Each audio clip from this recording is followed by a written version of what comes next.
পড়তে যাবি না? কটা বাজে দেখেছিস? যাই না, বস বস। কেন বলতো? তুই আগে বস, তুই বসে আগেটা দেখ। তুই দেখ যে মেয়েটা এবার মিস ইউনিভার্স হয়েছে, দেখেছিস মেয়েটাকে? কি সুন্দর দেখতে। আর তুই হাইটটা দেখ, কত লম্বা মেয়েটা। হ্যাঁ হ্যাঁ। উফ, তুই ফিগারটা দেখেছিস? ইস, আমি যদি এত সুন্দর হতাম কি ভালো হতো, তাই না বল? তুই না পাগল হয়ে গেছিস জানিস তো। ঈশ্বর কি সবাইকে একরকম বানায়? ঈশ্বর যাকে যেমন বানিয়েছে তাকে সেভাবেই খুশি থাকতে হয়। আর তুই হাইট ফিগার এসবের কথা বলছিস? কত মানুষ বলতো প্রতিবন্ধী হয়ে জন্মায়, তাই বলে কি তারা অসুন্দর? ঈশ্বরের কোনো সৃষ্টি অসুন্দর নয়, তাই কাউকে অবহেলা করতে নেই। ঈশ্বর আমাদের সবার সৃষ্টিকর্তা। হ্যাঁ, ঈশ্বর সব কিছুর সৃষ্টিকর্তা। ঠিক আছে, চল মানলাম। তাহলে ঈশ্বরের সৃষ্টিকর্তা কে বল? দূর পাগল, ঈশ্বরের আবার কে সৃষ্টিকর্তা হবে? ঈশ্বর তো স্বনির্ভর। ঈশ্বরের সৃষ্টির জন্য আর কি অন্য কারোর উপর নির্ভর করতে হয়? কখনোই হয় না। এবার এসব রাখ, তুই ফোন টোন রাখ, পড়তে যা, আমারও অনেক কাজ আছে। চল চল চল চল। তাহলে তোমরা দেখলে, বোনকে বোঝানোর জন্য দিদি ঈশ্বরের প্রসঙ্গ টেনে বলল, ঈশ্বর হলেন স্বনির্ভর। তিনি কোনো কিছুর উপরেই ডিপেন্ড করেন না, বরং জগতের সব কিছুই তার উপর ডিপেন্ডেন্ট। তোমরা জানো কি, বুদ্ধিবাদী দার্শনিক রেনে ডেকার্ট তার দ্রব্যতত্ত্ব ব্যাখ্যা করতে গিয়েও এমন কথাই বলেছেন। আর তা নিয়েই আমরা এই ক্লাসে আলোচনা করব। তোমরা আগেই জেনেছো, ডেকার্ট তার প্রিন্সিপালস অফ ফিলোসফি গ্রন্থে দ্রব্যের সংজ্ঞায় বলেছেন, দ্রব্য হলো গুণের আধার। তবে এই বইতে তিনি দ্রব্যের আরও একটি সংজ্ঞার কথা উল্লেখ করেছেন। সেটি হলো, দ্রব্য এমন এক সত্তাবান পদার্থ যার অস্তিত্ব অন্য কিছুর উপর নির্ভরশীল নয়, অর্থাৎ যা স্বনির্ভর তাই দ্রব্য।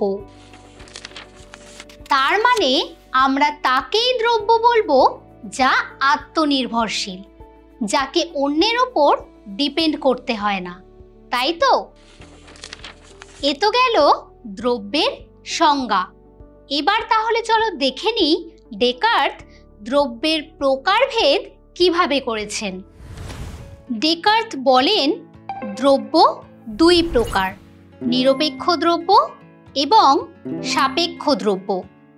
ডেকার্টের মতে নিরপেক্ষ দ্রব্য হলো একমাত্র ঈশ্বর, কারণ একমাত্র ঈশ্বর তার অস্তিত্বের জন্য অন্য কোনো কিছুর উপর নির্ভর করেন না। শুরুতেই তোমরা দেখেছিলে, দিদি তার বোনকে বলেছিল, ঈশ্বর সব কিছুর সৃষ্টিকর্তা। ঈশ্বর সম্পর্কে ডেকার্ট তো এমন কথাই বলেছেন। তার মতে মানুষ, গাছপালা, পশু পাখি, ঘর বাড়ি, জগতের সব কিছুরই সৃষ্টিকর্তা হলেন ঈশ্বর।